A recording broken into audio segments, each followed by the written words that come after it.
Көркем әдебиет жыл басына таласқан хайуанаттар. Ең ертеде хайуандар жыл басы болуға таласыпты деседі. Жылқы айтады: менің қымызымды адамдар ішеді, мен жыл басы боламын.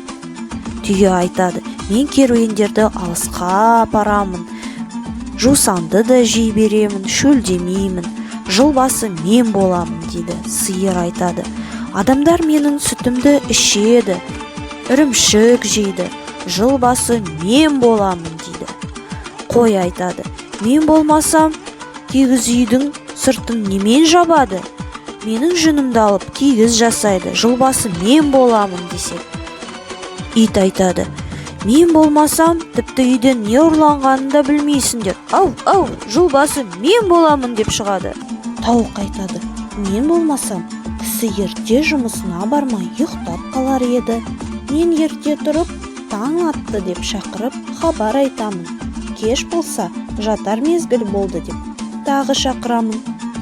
Тышқан не айтарын білмей тұрады да бір түрлі қулық ойлап жиылған көпке айтады: бұл таластан еш нәрсе өнбес, жылды қарап тұралық та, кім бұрын көрсе сол жыл басы болсын дейді.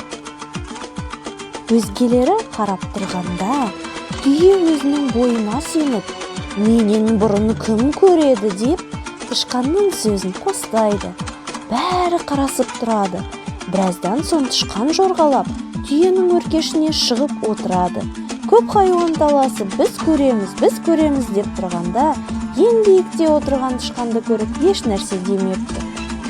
Сонан соң жылды бәрінен бұрын тышқан көріп, хабар етіп, жыл басы болыпты. Түйе бойына сеніп құр қалыпты. Назарларына рахмет балалар. Енді серпіту сәтін орындайық.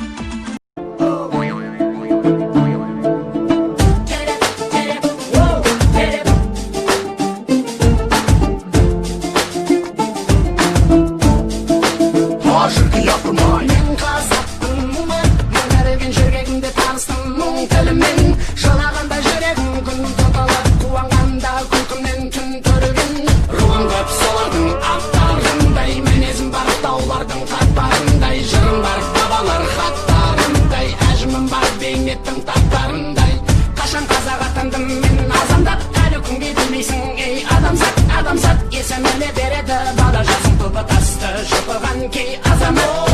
Ару жолда мауыл терде бала берді, уайым түбі теңіз ғой бара берме. Жігер керек, жыр керек, жалау керек, қайрат түбі боп төгіл қарал елге.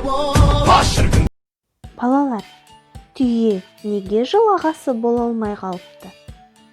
Дұрыс айтасыңдар, өз күшіне сеніп мақтанған жақсы іс емес. Суретте біз нені көріп тұрмыз? Дұрыс, бұл үй жануарлары. Ал енді сендермен бірге төлін тап ойынын ойнайық. Әр жануардың төлін таба қойыңдар. Жарайсыңдар балалар.